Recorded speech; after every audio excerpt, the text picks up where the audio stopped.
Good evening all and welcome. Before we begin today's video, I would like to wish a very happy birthday to both Maria Akras and Matto Star. I hope you both have had a wonderful day and that these stories are to your liking. If you'd like your birthday shout out and a bunch of other cool perks, feel free to check out Patreon, link in the description. But for now, it's time to get comfortable and let the darkness take control. When my parents got divorced, my mum moved us into a brand new house. A fresh start for all of us. It was me and my 3 younger siblings, but since I was the oldest, I got my own room. I remember being very excited about it, especially because my mum had surprised me with brand new furniture as a birthday present. The centerpiece was this tall wardrobe with a full-length mirror on the front. At first, everything was normal. The house was new, clean, and didn't have the usual creaks and groans that old houses had. But that didn't last. One night, not long after we moved in, I was lying on my side trying to fall asleep. The room was quiet, and the only light came from the street lamp outside, filtering faintly through the blinds. I was staring at the furniture, absent-mindedly watching the way the light dimly reflected off the mirror. I was just blinking, trying to drift off, and then I saw her. Between one blink and the next, she was just there. A little blonde girl, maybe 9 years old, standing in front of the mirror wearing a delicate pink dress. Her blonde ringlets bounced as she twirled slightly, admiring herself in the glass. She wasn't threatening. She wasn't even scary. She just wasn't supposed to be there. I watched her for a few seconds and she fluffed out her skirt, her face calm and distant, almost as if she was completely unaware I was there at all.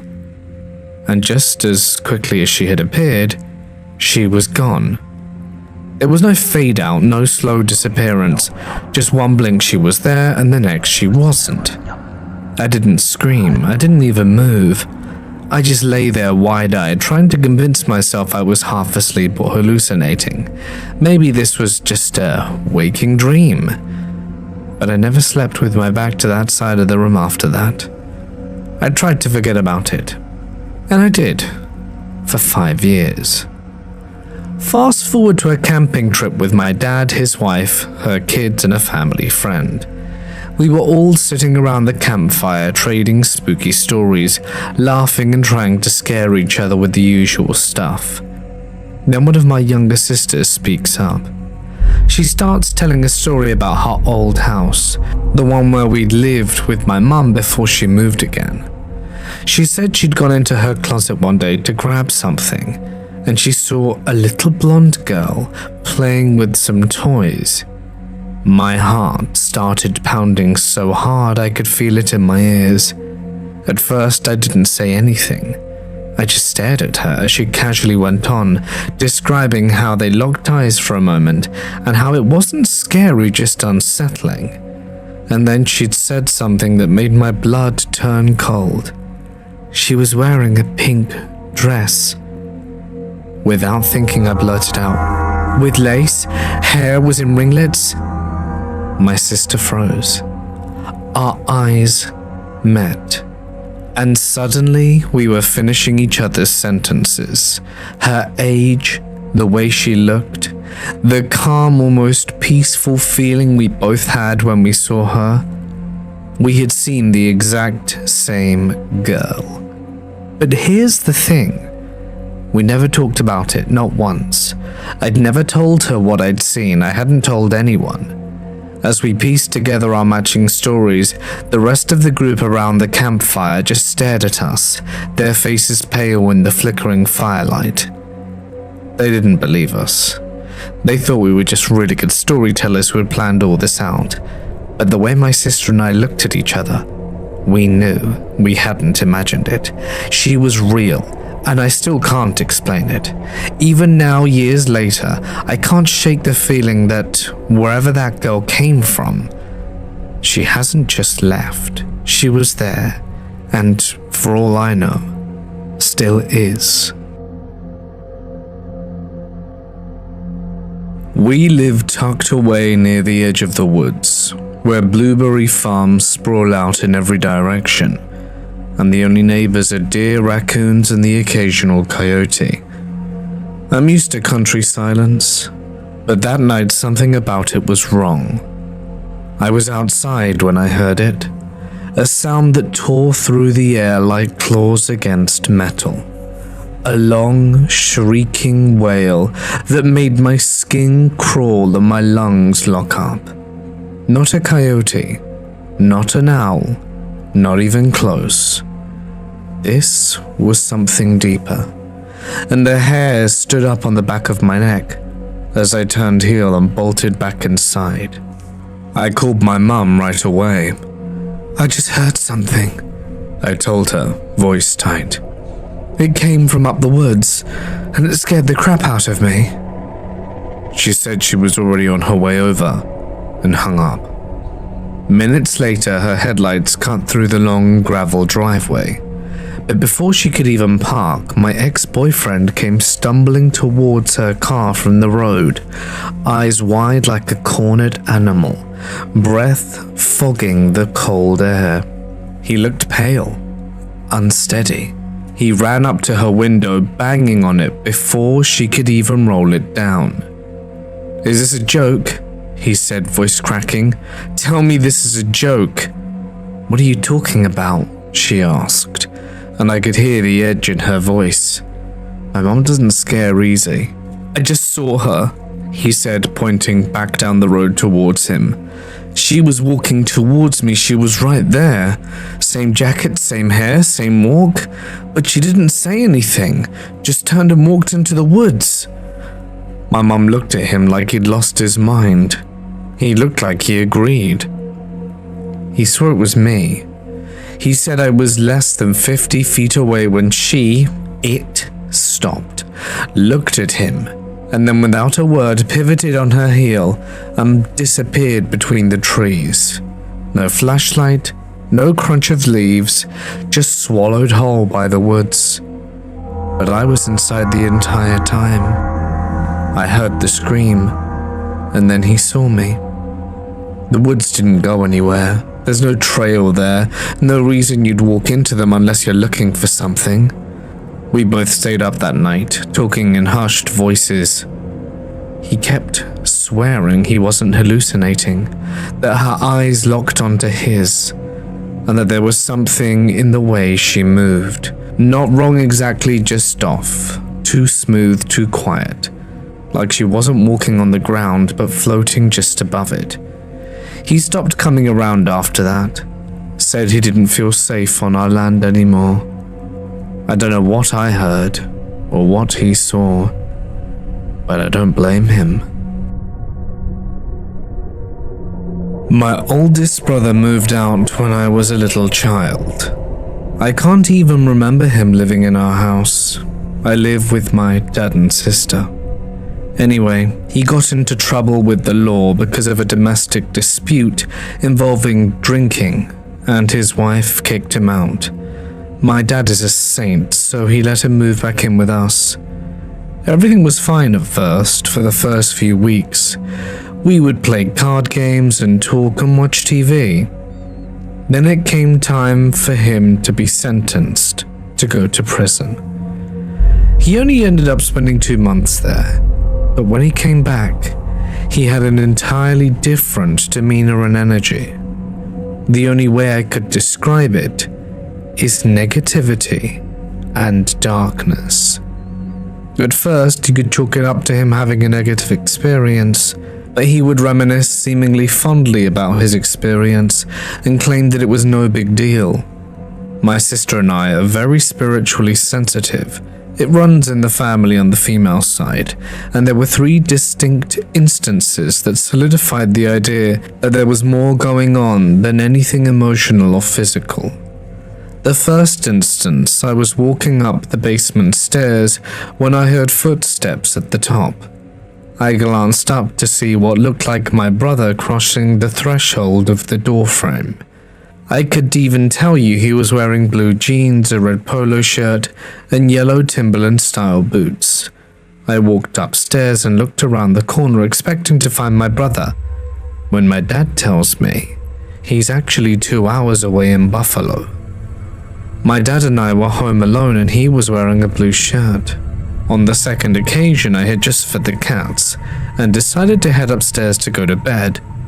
I get halfway up the stairs before I hear a man's voice angrily yelling at me from the exact same place in the hallway where I saw the apparition.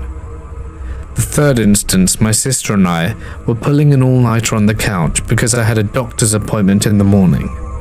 My sister says she has to pee to get up, and she walks towards the hallway, then immediately proceeds to turn around and sit back down. She starts facing the wall and crying. I ask her what's wrong, and after some coaxing, she tells me that she saw a huge shadow figure cross the hallway right at the top of the basement stairs. So that is all 3 distinct manifestations all in the same spot with 2 different witnesses. Since it scared my sister, I decided the next day to cleanse that area and also the space where my brother was staying.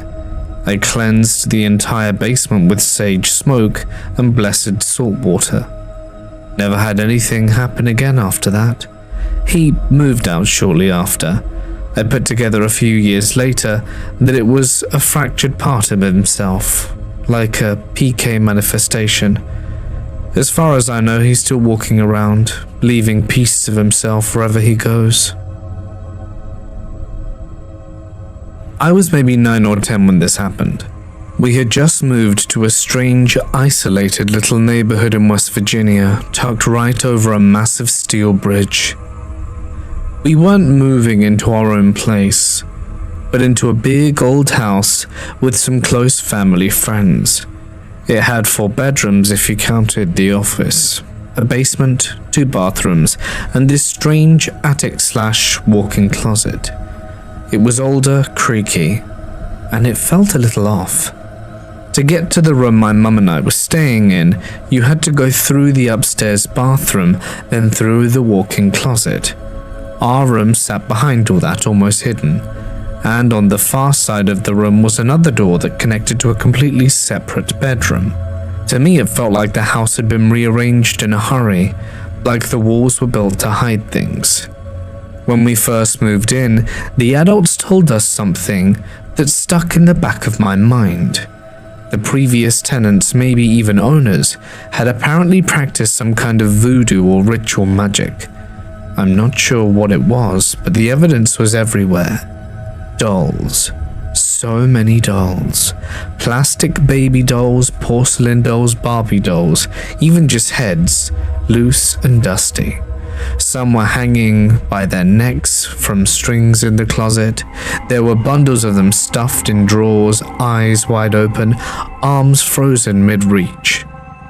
Right outside our bedroom door were 4 pencils, taped to the wall.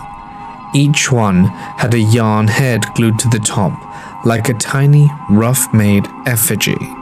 Each pencil had a name written down on all sides of it.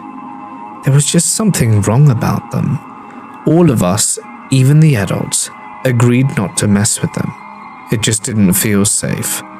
But of course, one of the adults, one of the dads, tore them down anyway, said it was just creepy junk. And after that, things changed. Our bedroom door refused to stay shut. The latch didn't catch right, and we didn't have a lock.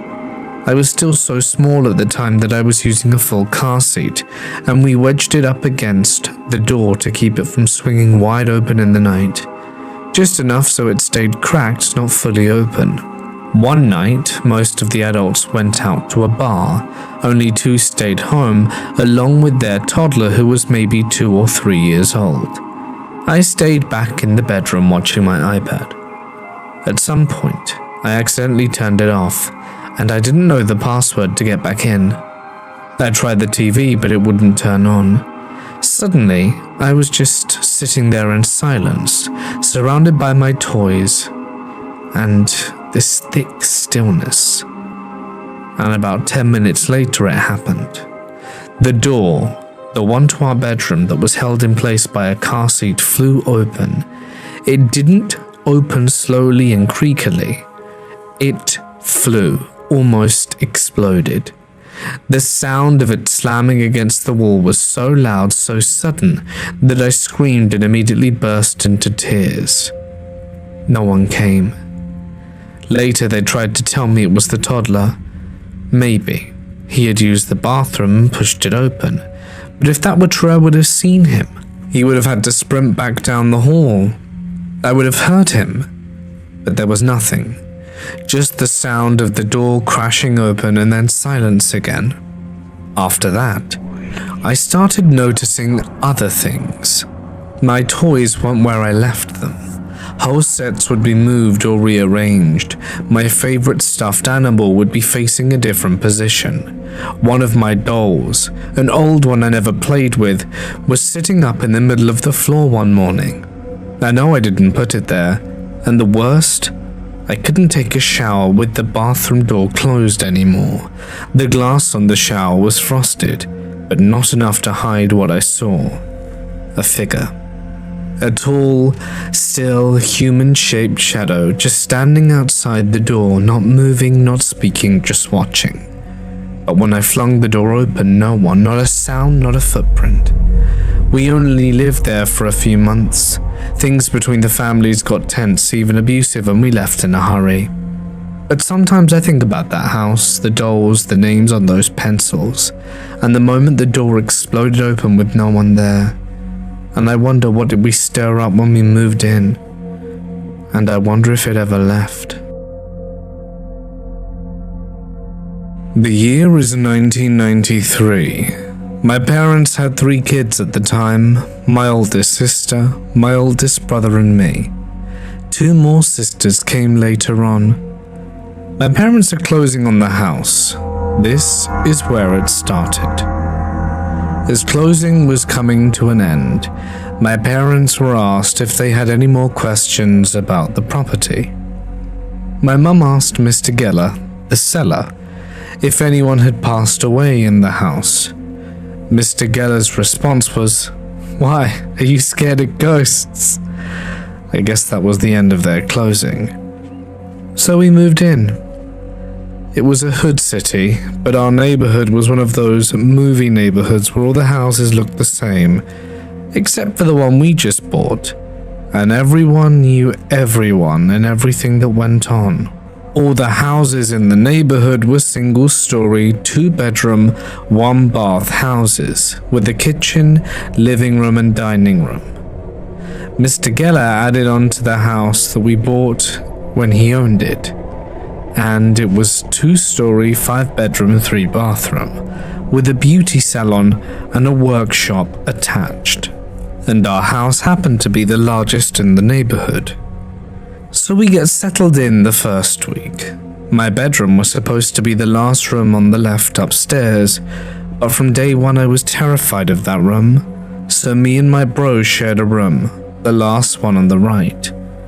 After we got unpacked and settled in, we decided to take a stroll around the block. We closed up the house, turned the lights off, shut the front door, and headed out on our walk to interact with the neighborhood. We made our way around the 5 roads that made up our community, and as we made our way back to the house, we could see it in the distance. All of the lights were on in the other house, and the front door was open. My mum made us stay back about 2 houses up, while my dad went and checked out the house. When my dad gave me the clear, my mum called the police to make the report. They also checked the house and didn't find anything or anyone, so it was just let go. I believe this was one of the first signs of paranormal activity in the house. I don't know how much time had passed.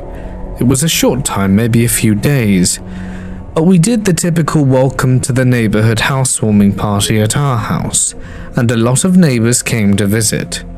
Our next-door neighbor, Bill, was hesitant about coming inside and stayed on the front porch, but eventually came inside, sat on the couch and drank some beer. One of the downstairs bedrooms that was attached to the living room was mine and my brother's playroom. TV, Sega, Nintendo, a hamster cage was also in there, but during this party I decided to put my hamster in the ball, and Bill was loosened up by this time. Well, said hamster rolled around in his ball and made its way into the living room, and Bill got quiet. My parents noticed this about Bill and asked if he was alright. I guess Bill wasn't accustomed to hamsters and their toys, and all he saw was the ball. Bill said, "If that ball moves one more time, I'm leaving and won't be back." Well, about that time my hamster turned into the Flash and took off in his ball. Bill flew out the door and went home. He stuck to his word, and for years until he moved, he would never enter our home, would only come into our driveway or our yard. Sometimes, but rarely, he would come onto the front porch even after my mum told him, "It's a hamster in a ball." We were there for a few months, living the 90s family life, and my mum is outside and starts a conversation with a lady from across the street. We called her and her husband Mima and Papa. This is when Mima informs Mum that two ladies have passed away in that house from cancer, Mr. Geller's wife and daughter. Mima also goes to say that Mr. Geller was a weird guy and had secret rooms built in the house behind bookshelves, secret doors, and a full old-school fireman setup, fireman axe, fire hose on a reel behind the wall. She believed it was the wall that the stairs were on. Some people knew about the secret rooms, so I guess it wasn't entirely a secret. My mum invited Mima over one day, and she was going around the house showing us some of the rooms that were turned into regular rooms before he sold us the house. One was in our computer room, which had stairs to go upstairs. Right beside the stairs was a built-in bookshelf. That was one of the secret rooms that went under the stairs into our laundry room. The bookshelf had been screwed shut, but if you went through the door on the other side, you could see the back of the bookshelf that still had hinges and was screwed shut to the wall on the other side so it couldn't be opened. The upstairs bedroom, my bedroom, you could see a faint crack in the wall that went over the stairs in the shape of the door. It was sealed with sheetrock, and Mima told us that that's where Mr. Geller kept his safe. I still didn't like that room, but my mum made me and my brother move into it anyway because it was the biggest room and we were sharing. So we moved into the room upstairs on the left, my original bedroom, and made it our own. TV, stereo, bunk beds, toys. I stayed on the top bunk and my brother was bottom. This is when the dreams started. Every night I had a dream. I couldn't really explain it to my parents, but I tried to. I would always tell my mum that I was stuck and couldn't get out. I remembered these dreams like they were last night. I remember walking around the house in my dream, calling for help but couldn't talk. I was there and could see my family and things happening, but I was just stuck and couldn't get out or move. I remember trying to pick up the phone to call 911 but couldn't. This went on for a long time and eventually turned into a different dream. Same situation, but now I was able to move around the house and walk and talk, but I was scared. I would hide in places around the house, behind doors, under beds, behind furniture, and would be peeking out watching this shadow go around the house and scare or hurt my family. I would always wake up crying or screaming, and my mum would come and get me and let me sleep with her. Eventually, my mum would start getting on me and telling me to go back to bed and stop having bad dreams. But I couldn't stop them. My brother started sleepwalking. He had never sleepwalked before in his life. He would always get up and walk around the house in the middle of the night, and we'd wake up in the morning and he'd be sleeping somewhere strange, like the hallway or in the tub. My mum took him to a doctor for sleepwalking, and after hearing the things going on, Mima gave us a cross to hang in our room. It helped for a little while, and the dreams stopped. One night my parents had some friends over, and they were all in the living room drinking and laughing and having a good time.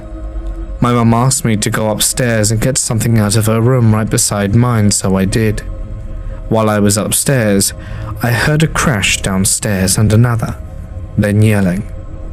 I ran downstairs to the entire living room in chaos. My mum's candles were flying off the fireplace shelf one by one. My parents were yelling, people were screaming, some had run outside, and a few were just frozen on the couch watching this happen. After it all stopped, a bunch of people left and the night was over. We never found out what caused it. Things were always weird in the house. Strange feelings, hearing things, seeing things. My little sisters were born while we lived there. They both had a lot of issues as babies. They cried all the time. One had medical issues that cleared up years later. And one night, my mum was bathing the youngest one, and my little sister's eyes rolled back in her head, and she stopped breathing and turned purple. My mum screamed for my dad, who was taking a nap in the room. He woke up, ran into the bathroom, picked up my sister, and she gasped and began crying.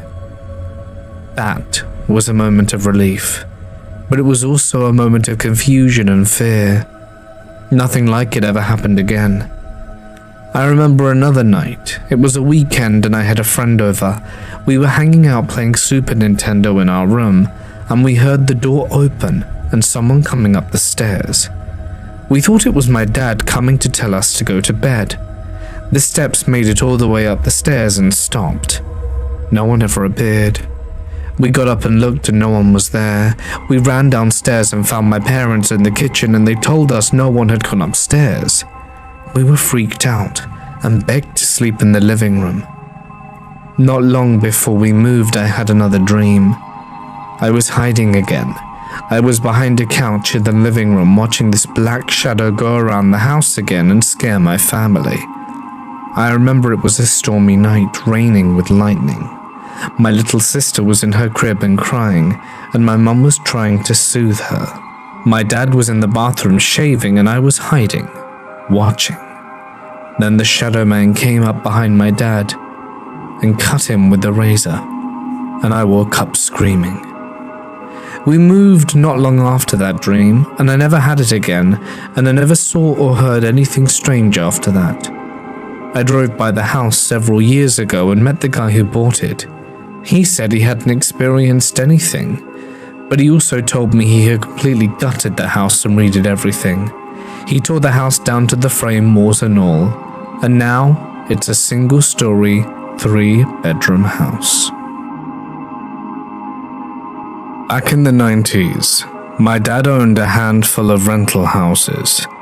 When tenants moved out or passed on, my girlfriend and I were the cleanup crew.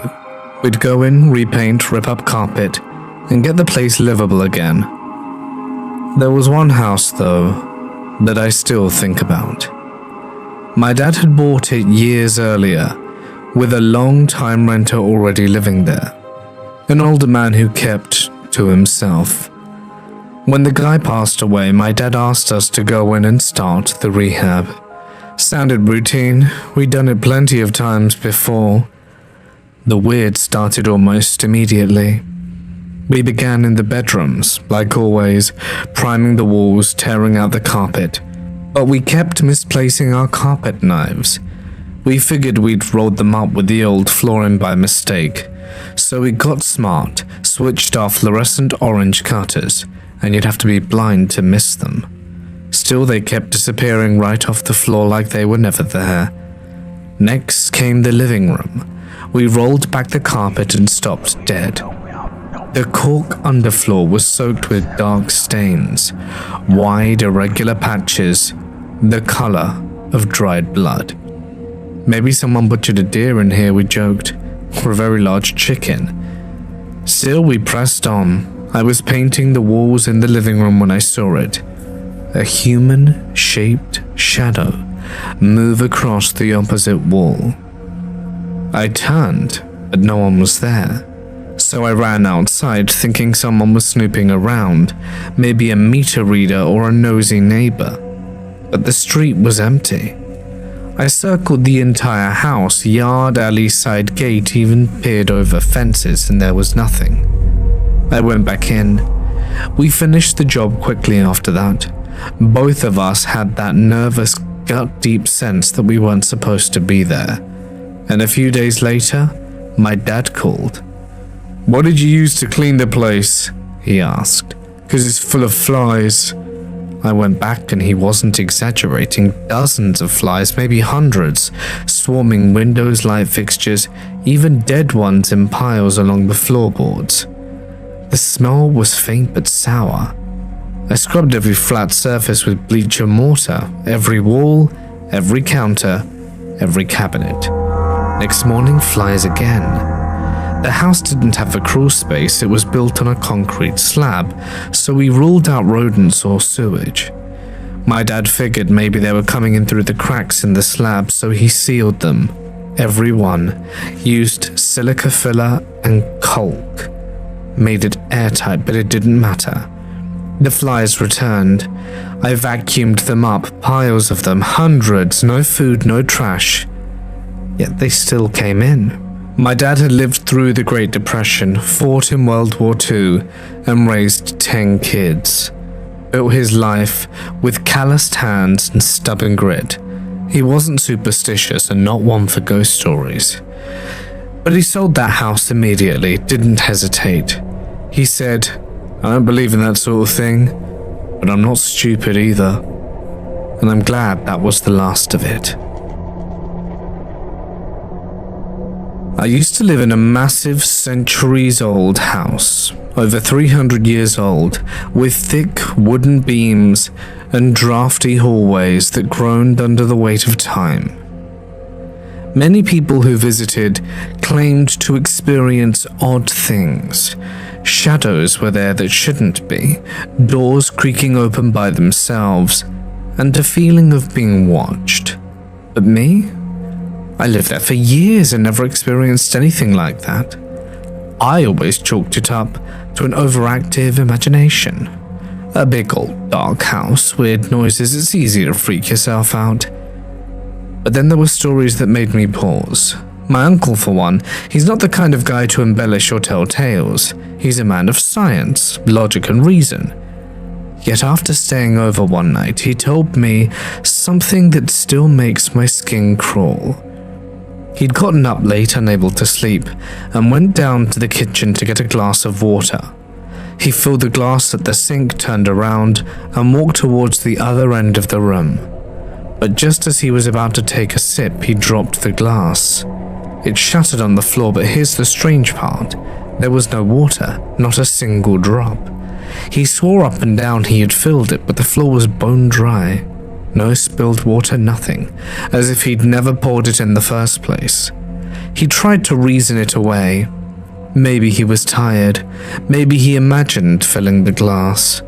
But the unease in his voice when he told me, that wasn't something he could explain away. And then there was my moment. I didn't believe in ghosts, not until that night. I was sitting in the lounge reading, with the fire crackling softly in the hearth. The glow of the flames was coming, and the room felt warm despite the usual chill that seemed to creep through the house after dark. And then I heard a crash, a loud, violent crash from the next room.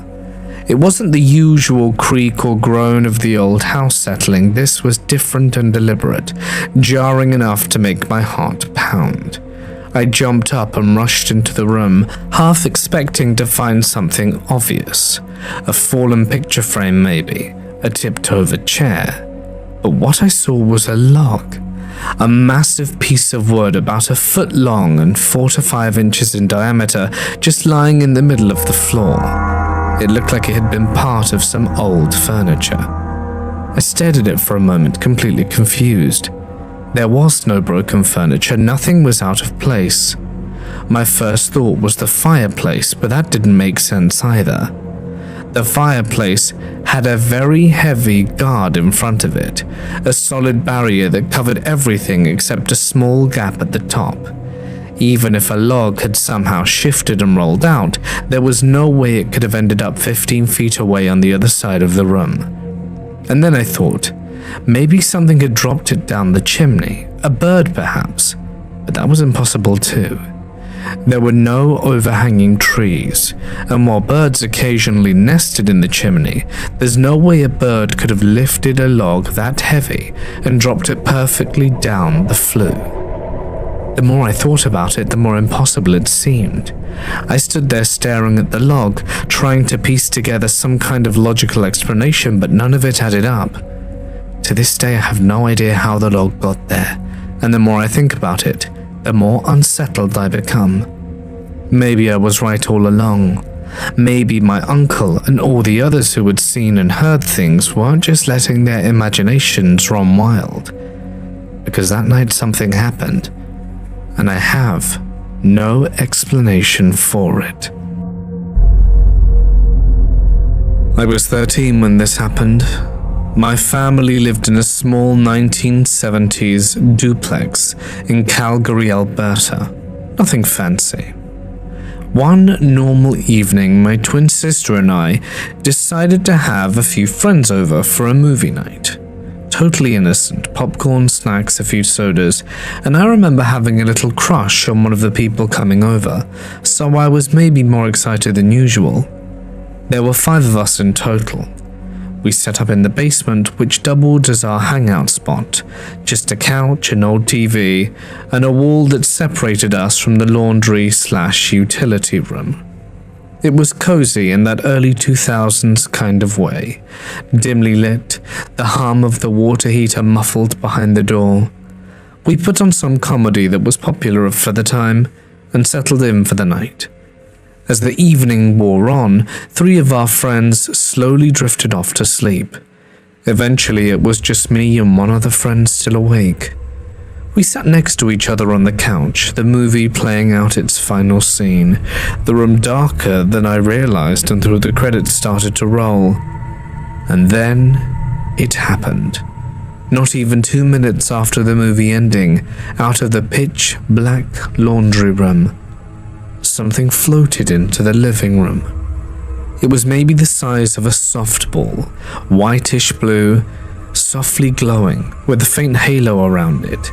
It moved slowly and calmly, hovering at about chest height, maybe 5 feet off the ground. It drifted just a few feet into the room and then just stayed there, suspended in the air right in front of us. I don't know how long it lingered, 2, maybe 3 seconds, and time felt strange in that moment. Then just as slowly as it came, it turned and floated back into the laundry room, disappearing through the door. My friend and I just stared at each other. We didn't scream nor run, we didn't even speak. We just looked at each other in stunned silence. We didn't know what to say, but we had both seen it. And here's the strange part. I wasn't scared, not exactly. It didn't feel evil or threatening or even curious. It felt neutral, like it wasn't interested in us at all. We never spoke about it again. A few months later that summer, my family packed up and moved across the country. I lost touch with that friend completely, and it's been over 15 years now and we haven't spoken since. But I do think about that night often. The glowing orb, the silence, the feeling that something passed through our space that wasn't supposed to be there, but it didn't care if it was seen. I know how this story sounds. If someone had told it to me, I'd probably assume they were sleep-deprived, hallucinating, or misremembering something electrical and explainable. But I wasn't. And I swear on everything I know, it happened exactly as I described it. So now I ask, what was it? Has anyone seen anything like this? A floating orb glowing in the dark without heat, or sound, or purpose?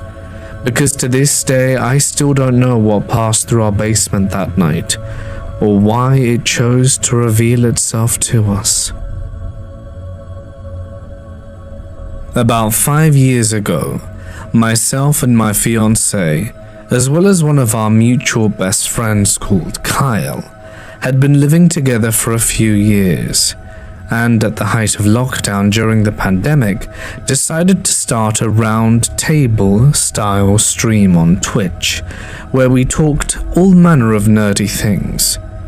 We decided about 6 months into this to look for a house as, at the time, 3 people, 2 dogs, and a whole semi-professional Steam setup were crammed into a 2-bed apartment, and our lease was coming to an end anyway. We ended up signing a lease for a 5-bed home which came with an insanely affordable price tag. The house was strange as hell, in the sense of the layout. 2 stories, with each story split into 2 sub-floors, so essentially a 4-story home, including a fully furnished basement that was about a half-story lower than the ground floor. When I say fully furnished, I mean it was essentially a full-on basement apartment, including a small living room, bed and bath, and laundry room. Kyle claimed that for himself. The main living room and kitchen were on the top, 3rd floor, and half a story up was the master suite and 2 smaller bedrooms. Very odd in general, but it worked, as we all had a bedroom and home office, and we set up the basement living room as our streaming studio. The night we moved in, I was upstairs unpacking boxes in the master suite, while my fiancé and some friends were down in the garage organizing storage boxes. I remember the hair on the back of my neck stood up, suddenly, and out of nowhere, something made a very loud "ha" sound in my ear, almost like someone whisper yelling something. I immediately booked it down the garage, and it was explained away as me being overtired, or maybe hearing a plastic bag rustling in the room. I wasn't convinced, but I didn't want to push the point. Not long after that, our dog started to act up. For context, there was a very odd window in the master shower.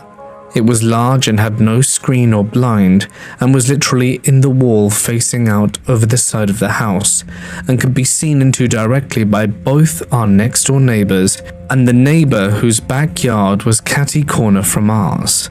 I'm a tall gal, but luckily it was high enough in the wall that I wasn't putting on a show in the shower. The master bathroom also wasn't separated by a door, it was just an archway in the bathroom from the bedroom area. We had both agreed that the window gave us an unsettling feeling of being watched at night, even as it was on the 2nd floor. But then our dog started growling in the darkness of the bathroom at night, as we decided to hang curtains to mitigate the creepiness factor of that. They would still sometimes push their heads past the curtain from the bathroom and growl, which was lovely. The next issue that started to occur was an overwhelming feeling of being watched while I was alone for the basement. Kyle would often travel for weeks at a time, as his job was fully remote, and he would go and stay with his significant other for as long as a month at a time. It wasn't an issue when we first moved in. I would go on about my laundry and nothing was weird. But as time passed, I would feel an actual gut-churning dread if I was in the basement. And each time I went into the laundry room, regardless of the AC running or any other outside factors, the door to the room would inevitably slowly be pushed shut behind me.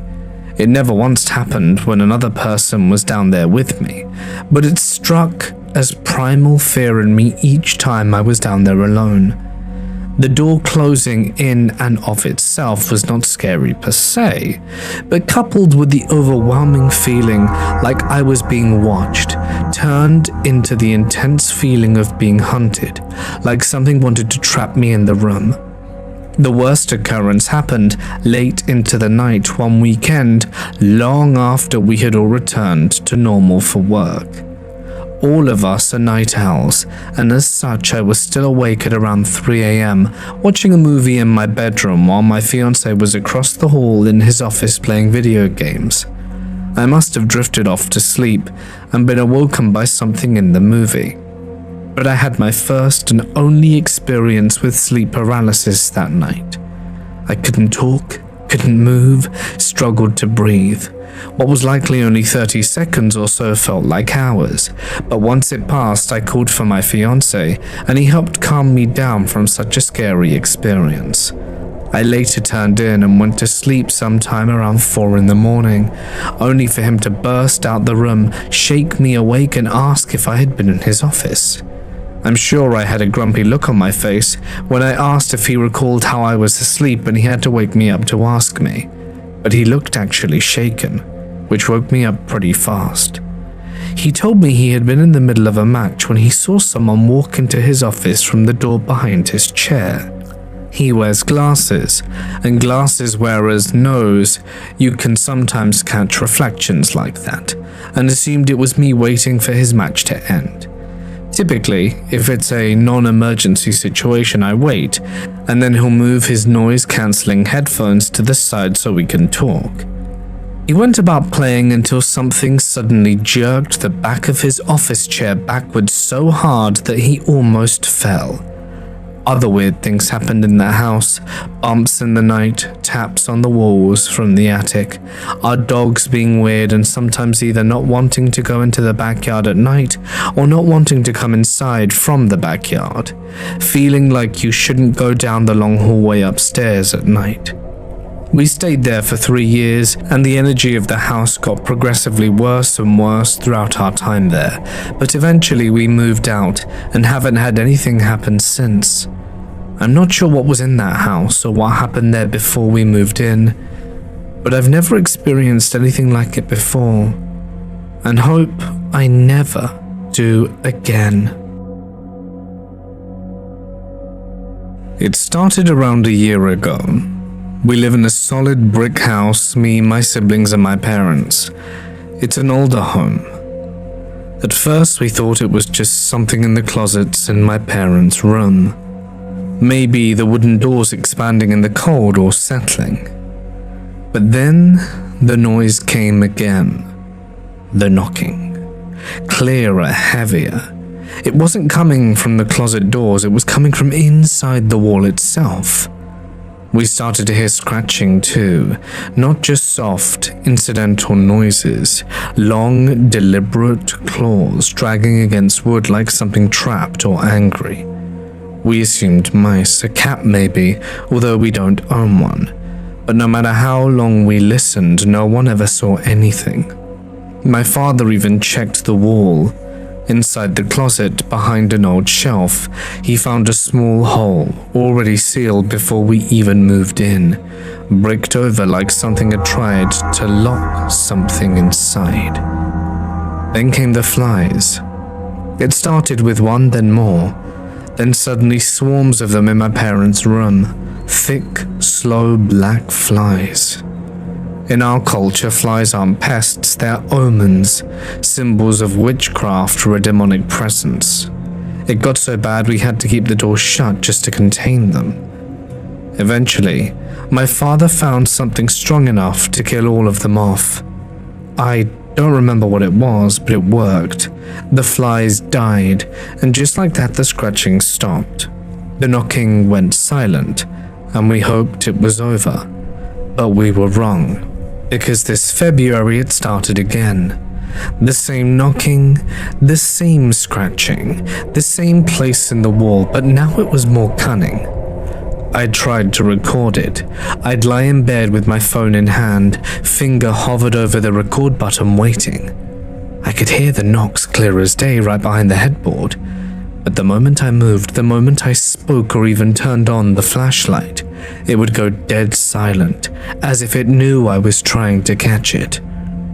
There was one night I had the phone ready, positive I'd finally record it, and I waited in complete darkness. And that night nothing, not one knock, not one scratch, almost like it was waiting me out. The scariest part? These walls are made of solid brick, no crawl space, no hollow gaps for something to nest in. Whatever it is, it's not something that should be able to move like that, not inside there. We still don't know what it is, but I know this. It only comes back during this time of year, and whatever it is doesn't want to be seen, and it never knocks if you're watching. I lived in an old pre-war building in New York City. A massive structure with thick walls, narrow hallways, and creaky wooden floors. My daughter and I lived in a small apartment on the 4th floor, and every night after putting her to bed in her little room, I would collapse on my own bed and zone out to some mindless TV show. My bed was angled so that from where I lay, I could watch a sliver of the hallway outside our door in my peripheral vision. And every single night without fail, I saw it. A tall dark shadow would glide gently past the door, just barely within the edge of my sight. It moved slowly, almost floating, like a heavy curtain drifting in a breeze. The shape was impossibly tall, with long, slender limbs that seemed to stretch and ripple unnaturally. My heart would leap every time. A jarring jolt of cold fear tightened my chest. I would snap my head towards the hallway, eyes wide and searching, but there was never anything there, just the dim glow of the hallway light bulb swinging faintly, casting long, flickering shadows. At first I was terrified, but after a few months I convinced myself it was just a trick of the light, an eye glitch, a shadow from the peeling wallpaper, or some warped corner of my vision playing cruel games. Eventually I stopped flinching when I saw it. It became part of the nightly rhythm, like an unwelcome but familiar visitor that I simply learned to ignore. We lived there for several years, and the shadow never stopped appearing.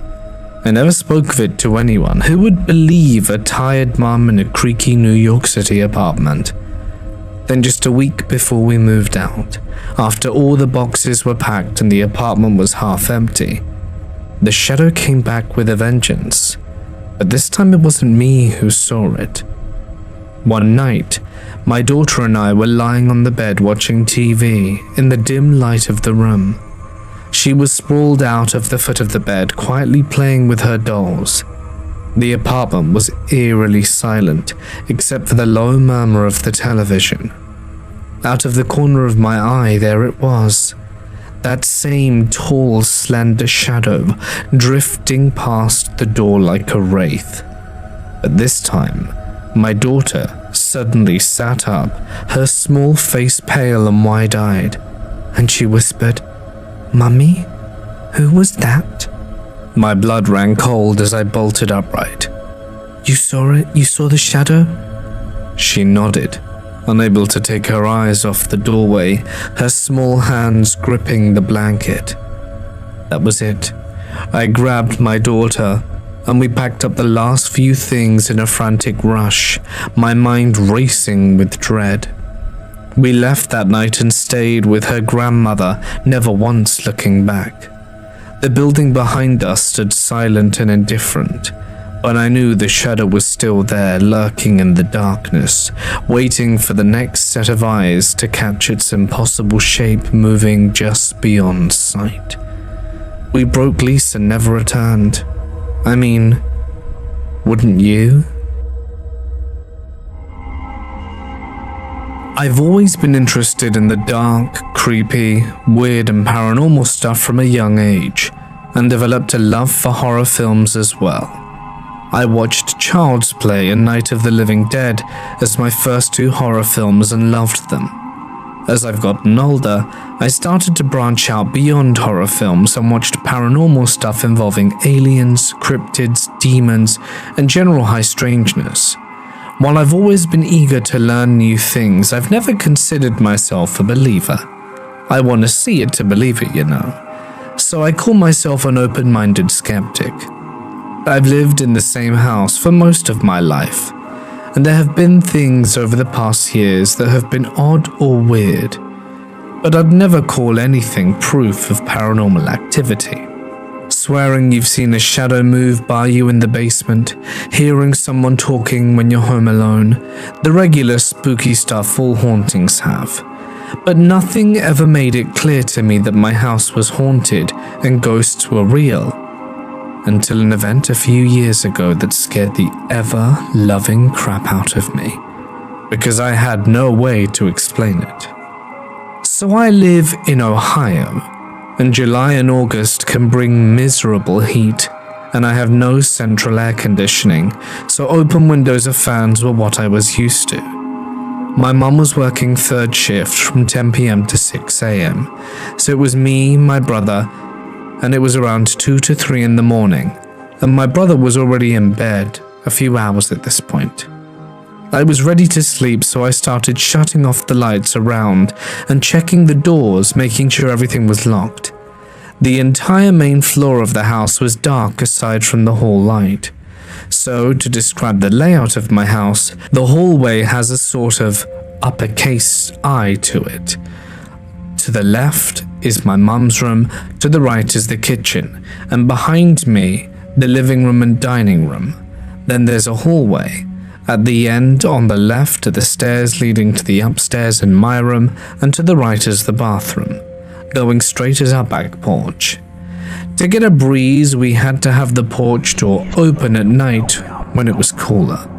I walked down the hallway with the hallway light as the only light source I had.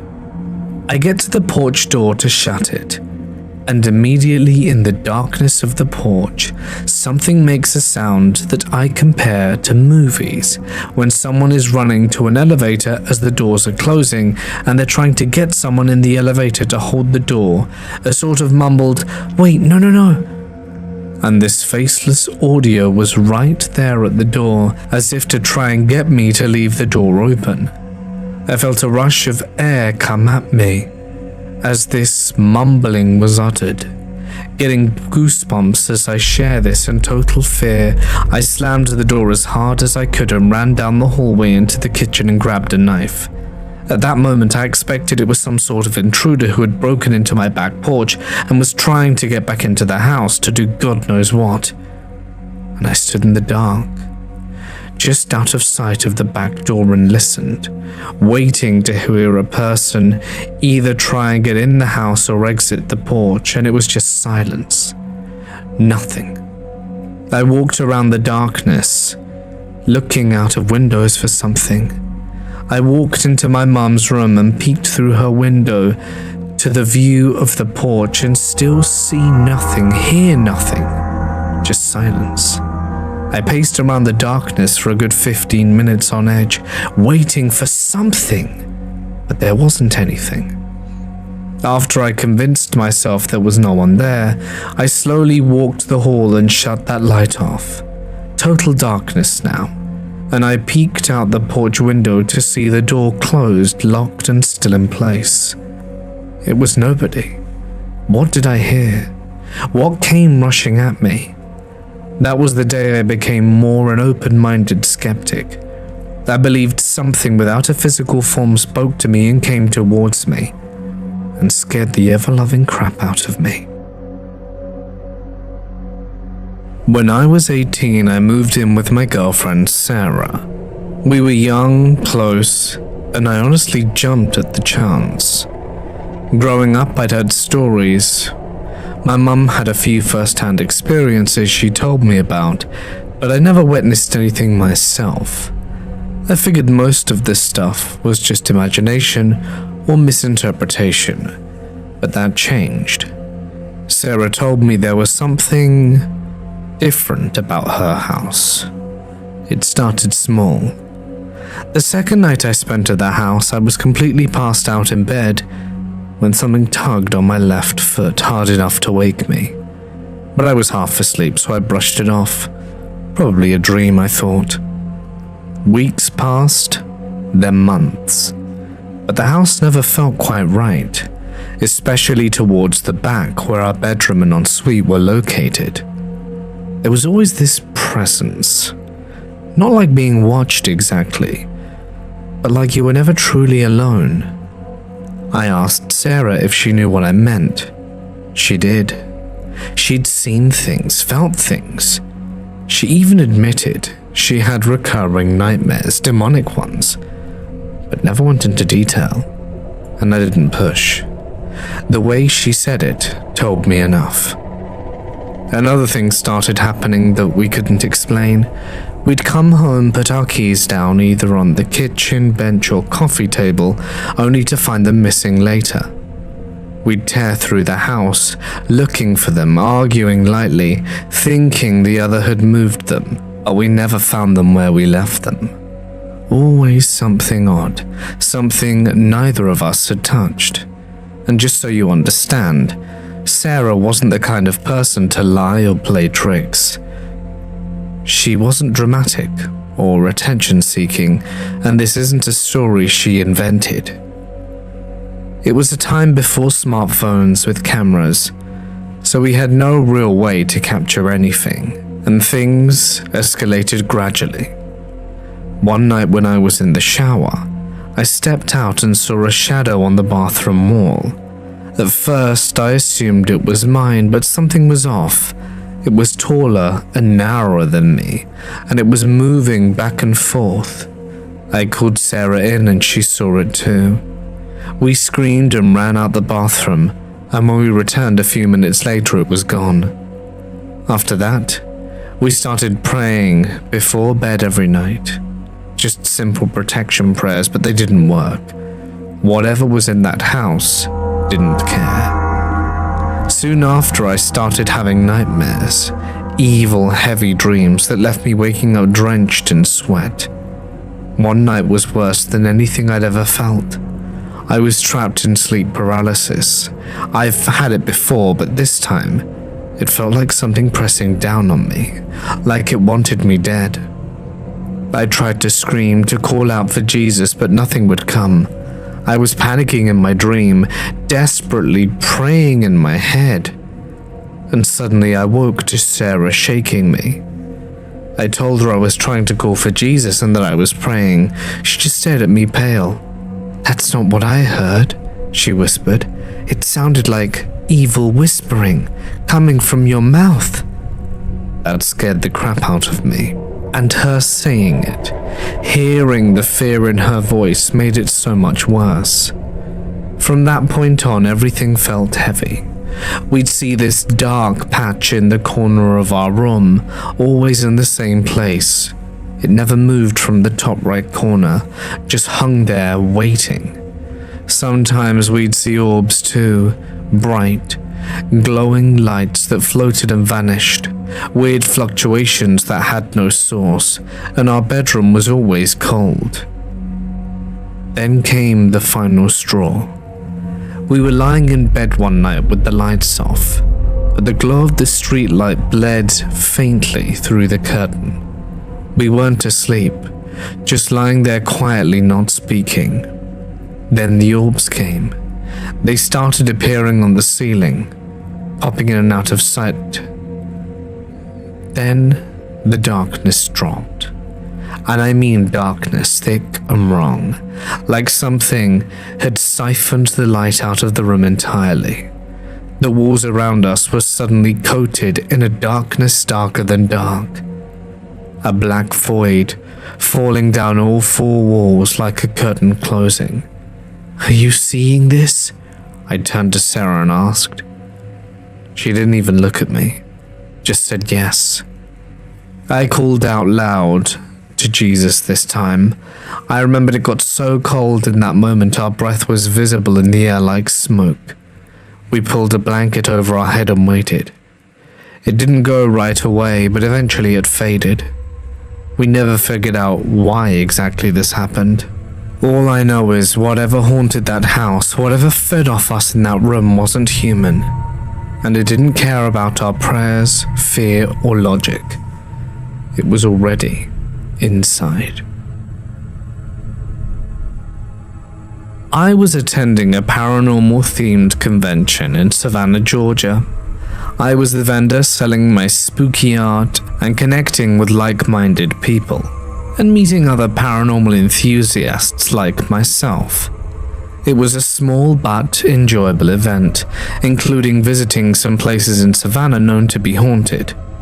I've been to visit Savannah several times, so I'm fairly familiar with its hauntings. However, this event gave us access to a place I'd never been to before, and have no intention of ever returning to. There's a not-so-well-received movie called A Savannah Haunting. You'll probably be able to find it on some streaming platforms, but watch at your own risk. The movie isn't cursed or anything, it's just bad. The house it was filmed in stands to this day. It is indeed owned by the man who filmed the movie. This convention came with access to investigate the house. My paranormal team consisted of my family members. They helped me at the convention center, and we all attended the investigation at the house. It's a place we'd never been to before. I remember us agreeing, why not see what's in store? And for context, I am something of a medium. And after embracing that, I've become pretty immune to being rattled by hauntings. I've seen lots of strange things. My mentors in the field have told me that I'm quite a magnet for what you'll call inhuman entities.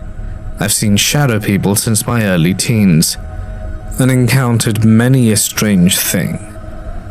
And I tell you all of this so that you know whatever is in that house was something that genuinely scared me. In the infamous words of Lauren Warren, this is as close to hell as I ever want to get.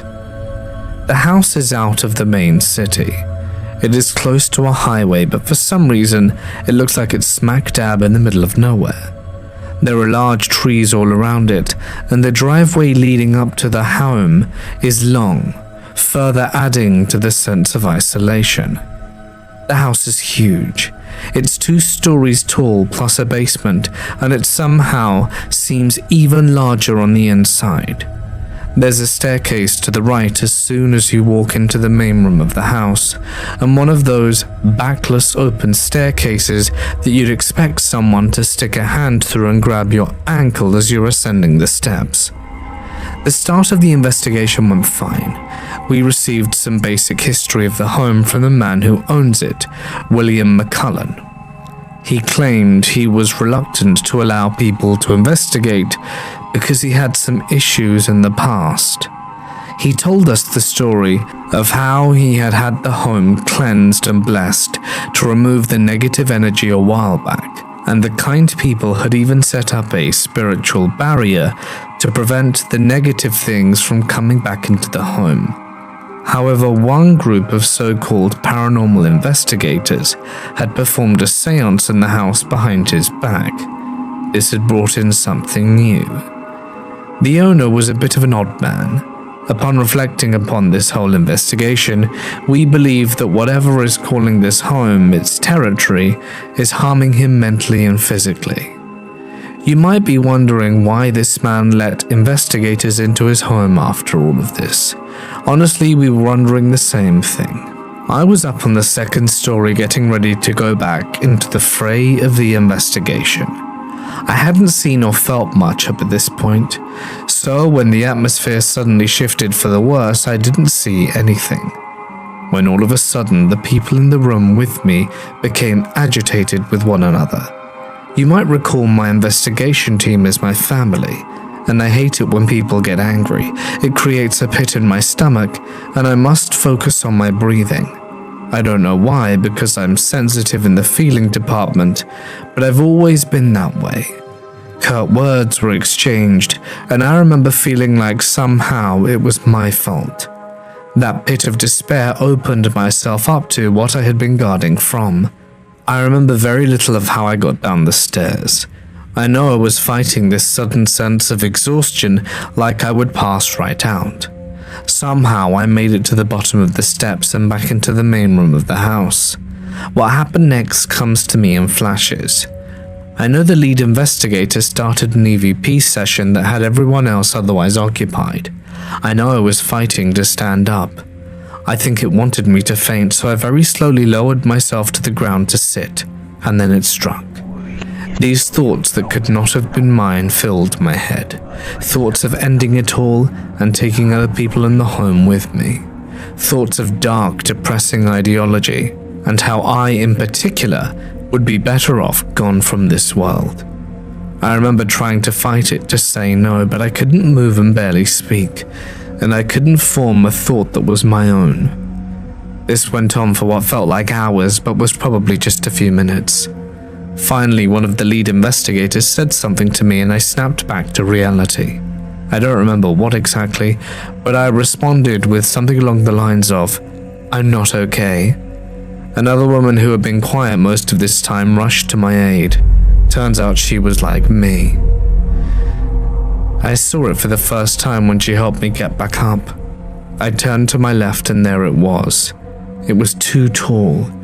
It had to be hunched down to keep its head from hitting the ceiling. Its skin was like charcoal, and its body was too long. Its legs looked broken, or maybe double jointed, and it was so thin it seemed like it had no muscle in its body. The horns that curved upon its head would have gorged the ceiling if it wanted to. But what stuck the most were its eyes.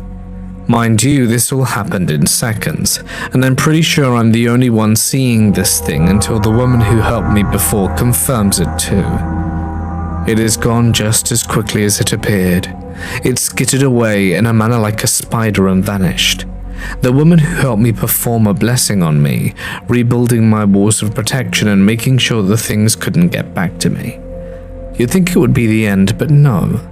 That thing had the audacity to try and go after my mother. During the time I was struggling with my thoughts, she had been up on the second floor balcony looking down into the main room. She told me that time had frozen for her, and from her vantage point, everything had simply stopped. When I was finally telling someone that I was not okay, time moved once more for her, and she was at my side in an instant. When the thing that had jumped me failed in its mission to latch onto me, it jumped to my mum. Luckily, that same woman who helped me blessed my mum, and as you can imagine, we didn't stay much longer after that. I can barely explain what happened to me when people ask. The thing that's in that house wanted me. Whether it wanted me to hitch a ride out, or for some other nefarious reason, I don't know.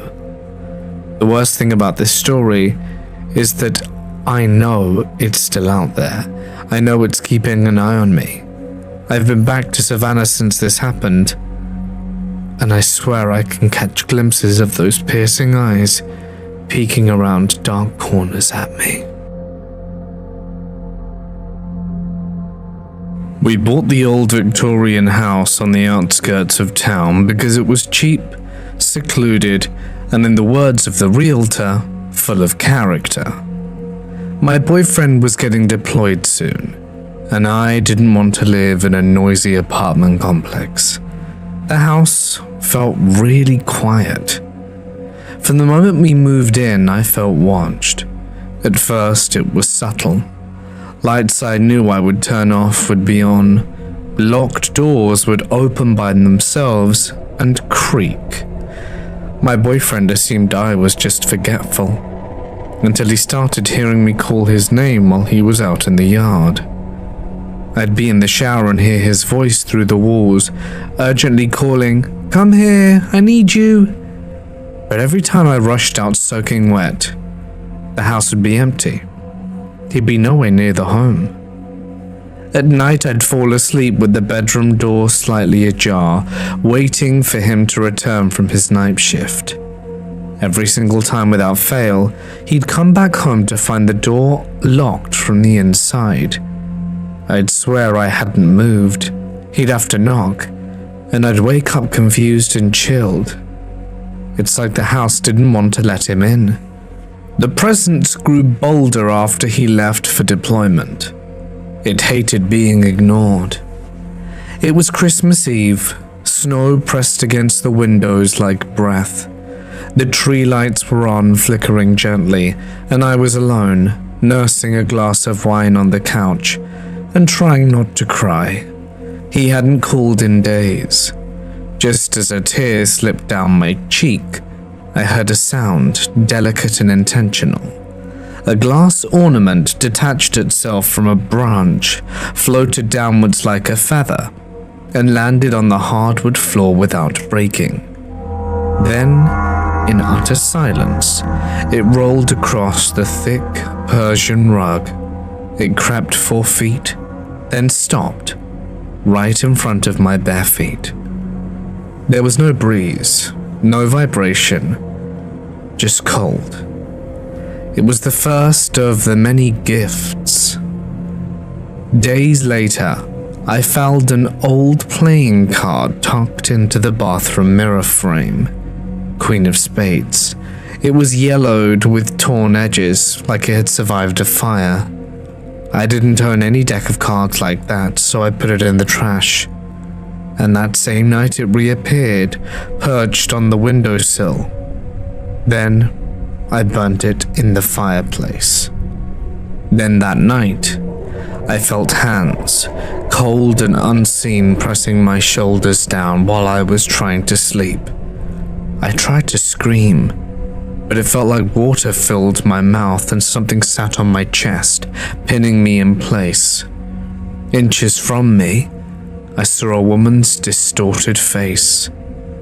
Her eyes were full of rage. I thrashed, and then I was free, gasping. It was one of the most scary and surreal moments of my life. We left the house a few months later, sold it fast and cheap. I didn't even care if we lost money. I just wanted out. Later we learnt the last owner had been a reclusive woman who filled the house with cages, animals that were never seen outside. She'd lost her husband, then her mind, and vanished. No one knew she died in that house, but I think part of her stayed. Hey guys, it's Mort here, and thank you so much for joining me in tonight's Haunted House Stories. I would like to extend a huge thank you to my members and patrons, and if you would like your birthday shout out, get exclusive material only available on Patreon, and a bunch of amazing perks, and to support me personally, feel free to check out the link in the description. Your support means a hell of a lot, so thanks guys. And I will be back tomorrow with some truly chilling attic stories. So that's it from me then guys. Stay awesome, and if you'd like to see more links on screen now. Until next time though, be safe and good night.